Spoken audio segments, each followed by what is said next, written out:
All right, guys, so now I just wanted to sit down with Jared and really go over his sales method. He's been doing the CSA model or, veggie box model for 10 years now. So he's got a lot of experience and he's changed it over time. So I think he's got a really great perspective and lots of great advice and tips for us on this. So I guess just tell us, first of all, why did you choose CSA as your main sales method and how did it start out for you? Yeah, I think I got into CSAs just because it was like something new and it kind of interests me, that kind of model of just having your own customer base, selling directly to them. And I guess that happens at a market too, but with the CSA you kind of have maybe a little more of a direct relationship. I mean, a lot of my CSA customers, they feel like family. I mean, we've really built a relationship over many years. I mean, some of them still buy from me, like some of the original families. So, wow, that's really cool. so it's really, That's a long time. yeah, it's really neat. I'm sure you can develop that kind of a thing at a market as well. But I just felt like it was this, like a new model that people could get behind, or at least new for, for most of the U.S. Like a lot of people have heard about it, but a lot of people haven't. So it was kind of a cool thing. Right, and the way you do it's a little different because some CSAs, they'll make you pay up front for the season, like so 500 or 600 bucks. But Yeah. so then tell them how you've done it, and you had more customization as well, which is really nice for people. Yeah, I mean, technically, if you're like super down to the definition, like maybe my program isn't even technically a CSA because I don't require people to pay up front. And traditionally, that was the model, that you would pay up front for a certain amount of shares, then those shares are paid back.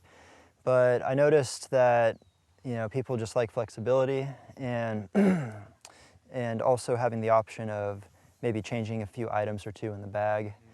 And I noticed that I was able to retain customers better that way if I was more flexible with them. There's some customers that are just, they'll take whatever bag you give them each week, and that's great. Like, those are probably your best customers. Yeah. They'll just eat whatever you give them. Yeah. But there's some people that just don't like certain things, and and if the bag has that, like every week, they're just not that into it. So it's good to be flexible. Yeah, and I think some people will leave CSAs. I've heard so many people say, "Oh, I used to go to get a CSA, but I just didn't like all the things in the box, so I just stopped." Right. Yeah. And I think the way you're doing it kind of stops that, so that, or at least gives them another option. Like, okay, well, you don't like broccoli, so put in this, more onions or something. Right. Yeah, so we've tried to address kind of that issue of giving people more flexibility. And yeah, we just go week to week with people. So people don't have to buy, they don't have to drop like 500 bucks to buy from us. We have a delivery route going. We service 30 to 40 families on that route. And then, those are all pre-order sales that we do, but we have our farm pickup right now that is just completely open to the public. So you can come in, and as long as you're there before we sell out, you're able to get a CSA bag. You don't have to pre-order it. You can just show up and say, I want the CSA. So yeah, we're just trying to give people options and be as flexible as possible, but still have it kind of be based on the old structure of, we're basically, in our bags, we're giving you whatever is the best, most abundant, and most ripe thing that week at the farm.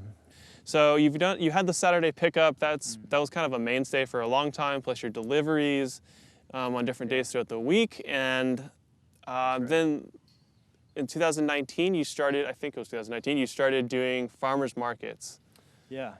So 2019. yeah, I guess tell us a little bit about how you like the farmers market and the difference, I guess, between the CSA and the farmers market. Yeah, I really enjoyed selling at markets. The farm got to the point where I had volume above and beyond what supplied the CSA, so we decided to start selling at markets. And that was really good. I mean, there's like a real like neighborhood community feel, and you really, you meet a lot of cool people at the markets, and there's just different vendors and different foods and stuff, so it's pretty cool. Yeah, that's something I really loved about the farmers market too, is you get to know your customers, and then they come every week, you learn more about their family and how much they love your produce, and so that relationship building is really cool. But everybody knows Working the farmer's market is a lot of work. Not only do you have to wake up very early to harvest the remainder of whatever you need to harvest and wash and prep, now you got to pack it up in a truck or your van, take it, set up all your canopies and all your displays. That it's got to look beautiful. It's a grocery store on wheels essentially, and yeah, it's a lot of work. It's a lot of work. It's a lot of work. Yeah. So as good as it is, and sales are good and all that, it's a lot of extra work and effort, and it's a long day. We're talking 14, 15, 16-hour day. Depending on what's going on, and so now I'm trying to take you guys on a journey here to where he is now, and obviously COVID happened, and market shut down, restaurants shut down, so two major ways that farmers were making money went out the window. But Jared, because of having building basically most of his business on an email basis, direct, he has direct access to all his customers by email and phone number, veggie boxes. He was in a position where he was very safe.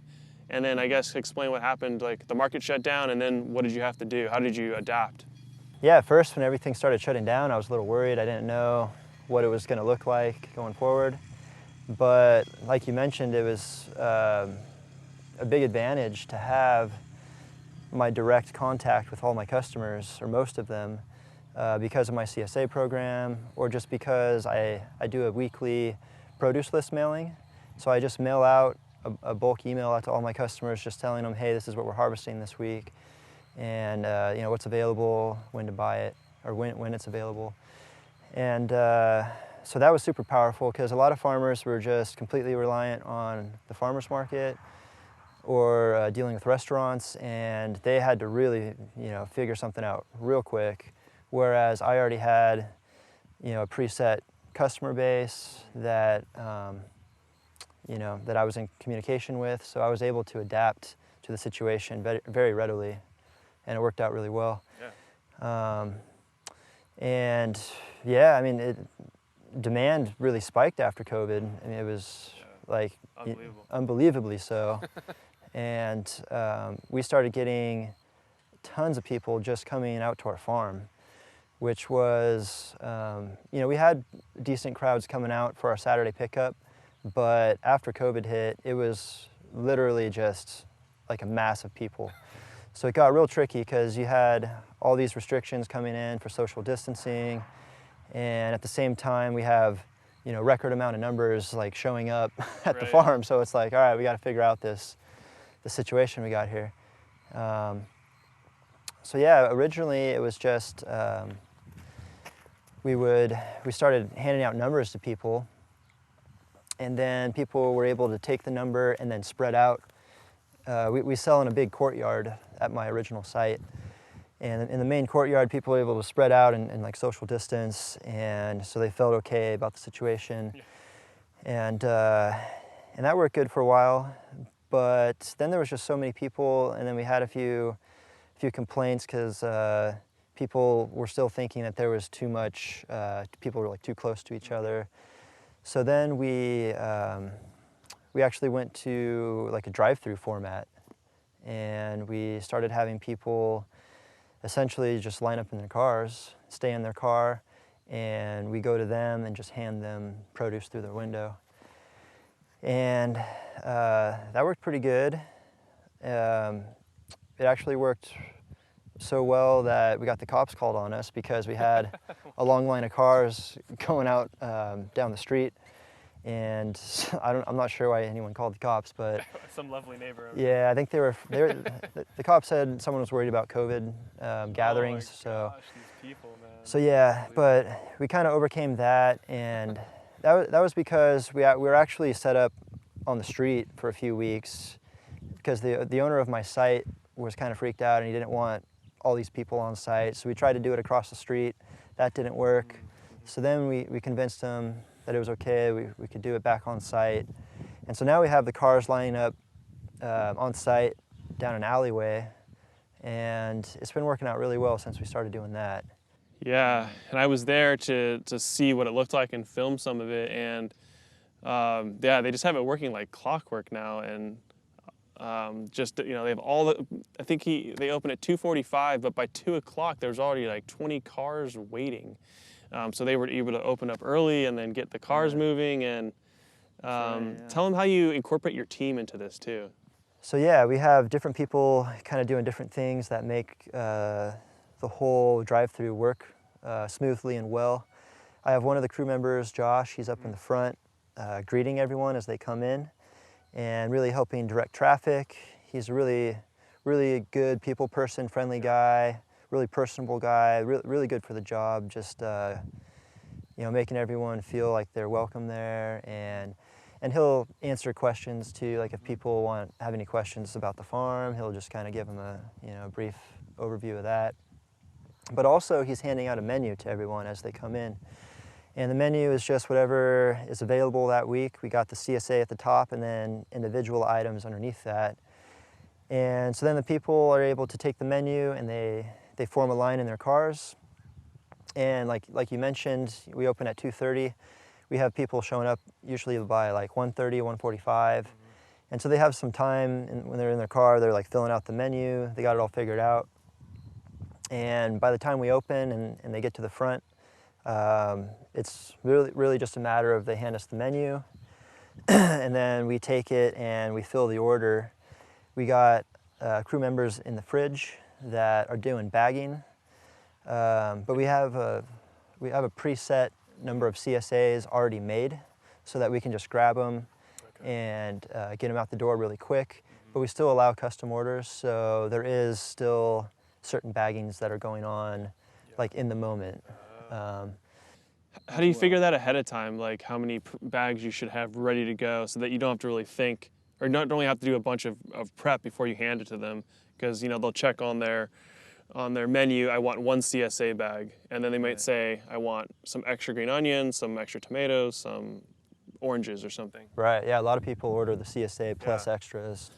Yeah. How do you figure out like those numbers beforehand so that you're gonna have the, to make it easier on yourself, I guess? Right. Well, I've been basing it on the numbers that have been kind of showing up since COVID went down. But yeah, I mean, we kind of shoot to make anywhere from like 25 to 30 CSA bags, have those completely ready. And then we still have above and beyond that too, in case there is more people that order, and we can fill even more CSA bags if need be. So it's there. We also sell all the CSA stuff individually, most of it. And so, we're able to pack, any kind of, custom order really, if we want to, or if the customer wants that. So now you've got this pretty well-oiled machine. How much better is this now than what you were doing before, having to go to the market? Yeah, it's actually been a huge blessing, really. I mean, we're selling more now, probably double than we were at the market, in way less time. So. Wow. So we were at the market for like 4 to 5 hours. We run our drive-through for an hour and a half. Wow. And usually the majority of the sales are the first hour, because after that people know that we tend to sell out on certain stuff. So the majority of the sales are all up front. So that's why people try to get there so early so they can get in the line to be one of the first ones to get it.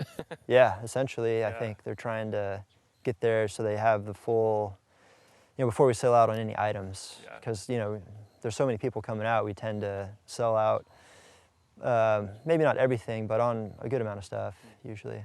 If not, sometimes everything. Yeah, it's a good thing. So yeah, it's been a really, I think, a more positive way to sell, as long as people are willing to keep coming out and doing it that way. But it seems like they are. The demand just keeps growing. I don't know. I mean, I'm just trying to be flexible and kind of roll with how things are working. But yeah, essentially, we're able to sell way more in less time. So to me, it's been a better situation than the markets. Yeah, it's pretty cool. You gotta turn lemons into lemonade. So it's awesome. So now, so you're able to follow all of these rules and all these things that are supposedly being required, and the customers feel safe and all of that sort of thing. Now they're just in their car. They don't even have to get out. And then it makes it faster for you. So yeah, it's just win-win all the way around, and hopefully people will continue to buy like this, because there's a whole lot of talk about food shortages and things like this, and so I think knowing your farmer is finally clicking for people more than it ever has. For sure. Yeah, especially with the demand you're seeing. I think Josh told me when I was there that you had like 15 new customers or something on the 4th of July. Yeah, just in that one day alone. Yeah, so it's really cool watching it grow. Yeah, absolutely. It's been an incredible year with everything that's been going on. Just trying to adapt to it all and keep the farm up and running and people fed. And overall, it's really been working out well. I think that's because the community has still supported us through this. And like you mentioned, there's so many people that are waking up right now to the fact that, hey, it's really important for me to actually know somebody who grows my food, because if the stores don't have something, or if something crazy goes down, what are we going to do? Right. And there's so many people now that are trying to figure out how to grow food themselves, or build a relationship with the local farmers, and that's really what we need in this country. We need to get back to that. So I think it's a really positive thing that's happening.